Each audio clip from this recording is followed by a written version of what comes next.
Well, we're just about 24 hours since the start of yesterday's wildfire outbreak. Those treacherous conditions had some thousands of people without power. Today, that number has come down. This hour, the Arkansas Outage Maps reports just over 4,000 customers without power.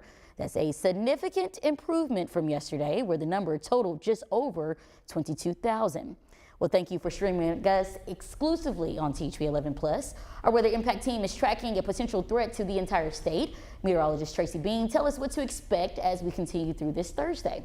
Well, wildfire danger continues to be the main focus of what we are looking and focusing on. Taking a look at this map here, you can see the majority of Arkansas is in that extreme risk category. Northwest Arkansas and extreme southern in that high risk category. But no matter where you are across the state, even if your county has not been highlighted here on the burn ban map, it is just not a good idea to burn anything at this time. The conditions are dry. The humidity is fairly low, and also we've got the winds just really still busting around. Now we're going to start to see that risk start to go down a little bit as we're heading into the weekend. That is good news.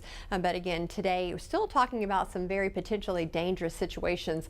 Current observations on these winds coming out of the northwest central Arkansas sustained around 17 miles per hour. That'll be the case through most of the day, and we're seeing those gusts around 25 to 30 at times. Now that's going to be very similar across the state, and so again, everyone has the potential for some fire danger today. So making sure if you see something, say something, no matter how small. It could be the difference that it makes for everything. Your day, hour by hour, again, that northwesterly breeze all day long, just going to kind of keep going, but going to be gusting 25 to 30. And then as we're heading into sunset, things do start to trail off just a little bit, and we are looking at those temperatures dropping into the 40s and even the 30s by tomorrow morning. But don't you worry, I've got good news about those afternoon temperatures coming up in my forecast. Tracy, thank you. Well, it's not just Arkansas that was caught in the thick of it. While it was a tough day for our state, our neighbors also hit by Mother Nature. This video shows that powerful storm system that threatened most of the Midwest. A blizzard swept through places like Nebraska and Iowa. Meanwhile, for Illinois and Indiana, tornadoes ripped apart roofs and trees. Our national correspondent spoke with homeowners who witnessed it all. I'm screaming for her to stay inside. She goes to move her car. Seconds after she moves her car, the tree uproots and falls right where she was. I mean, it happened so fast. Several fires were reported across the southern region of the nation. That, of course, prompted evacuations in hotspot areas like Oklahoma and Texas. The state of Arkansas caught in the line of danger. Our team has worked tirelessly to provide you with the most accurate information. Little Rock fire crews spent hours fighting dozens of fires.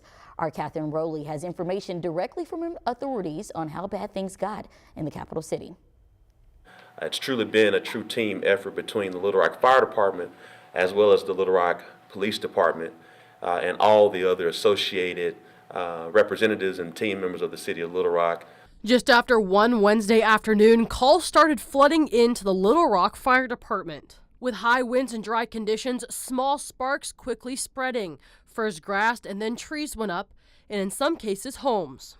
Although there were more than 14 fires in Little Rock, the fire department says their reaction was a success. We were able to address each of these without anyone being injured, no civilians being injured again, I say. So we consider it a success. LRFD put a mutual aid call out to the neighboring fire departments, but Chief Hubbard says that at no time did crews have trouble responding to emergency calls. But at no time did we ever have an issue with responding to any emergencies in addition to being able to respond to that emergency on those fires. Of those 14 fires, Little Rock Fire says they know the cause of 3. The other 11 are still under investigation. We do know that 3 of them was caused by just an act of nature. High winds, knocking over tree limbs, which knocked down power lines.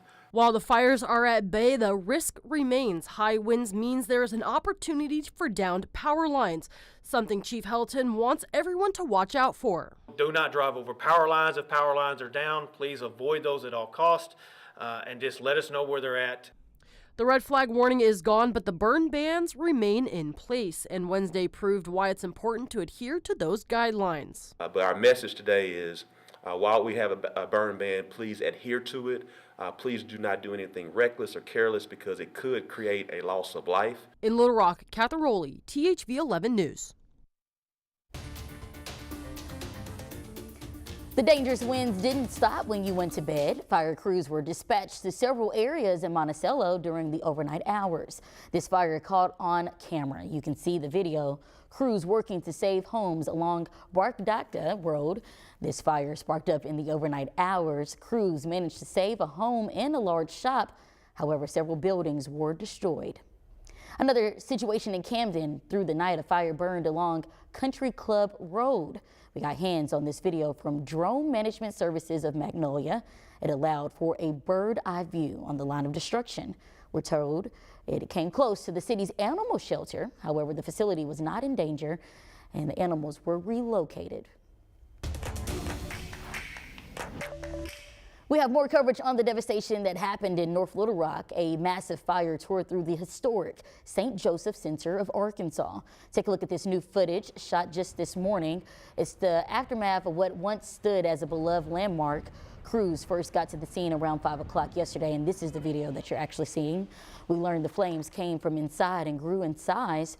Crews had no choice but to pull out all of the stops. It's destroying what's there, which is a readily available fuel, being the heavy timber. The outer facade being the brick and the mortars. People tend to get a false sense of security thinking, well, brick can't burn, but the mortar between the brick is weakened under fire conditions, and that's when you may have collapse. So once the fire progressed and it made it to the chapel area as well, then the decision was made to pull all units out, go strictly defense. The center served multiple purposes in its lifespan. It once was an orphanage before being used as a refuge for soldiers. It was then later turned into an urban farm and nonprofit. Now, this statement was released online. St. Joseph's director acknowledged the efforts put forth to contain the fire. She added, quote, "Thankfully, there was no loss of life, humans or animals, but the loss is great indeed," end quote.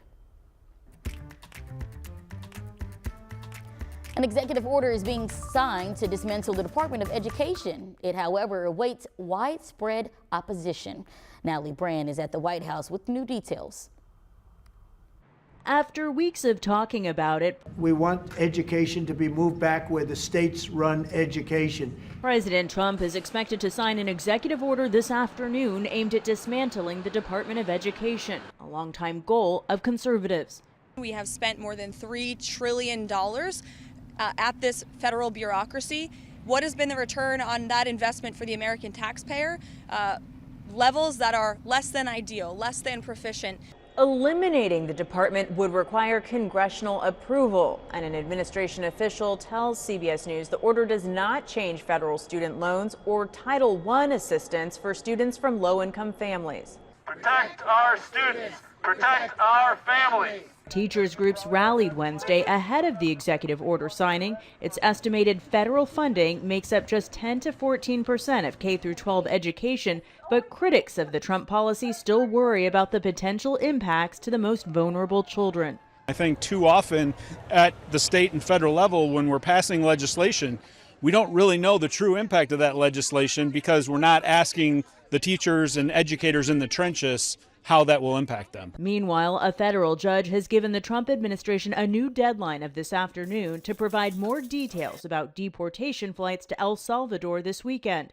Families of some of the men dispute they are members of a Venezuelan gang. Natalie Brand, CBS News, Washington. The city of Diaz remains in recovery mode days after a tornado. That story ahead at 12:12. And that fire risk remains critically high today. Now we're starting to see some relief as we're heading into the weekend. We've got some rain headed our way. We'll talk more about when we could see these winds blow on out of here and return to some beautiful spring-like weather coming up in my forecast. Well, stay with us through the afternoon. Here's a look at exclusive content still to come. Right after this broadcast, we're in the news with your national headlines. Then at 1, we're talking about spring break travel season. Locked On Sports is on at 2, then Getting Real at 3:30. At 4, there's an episode of Mom Squad.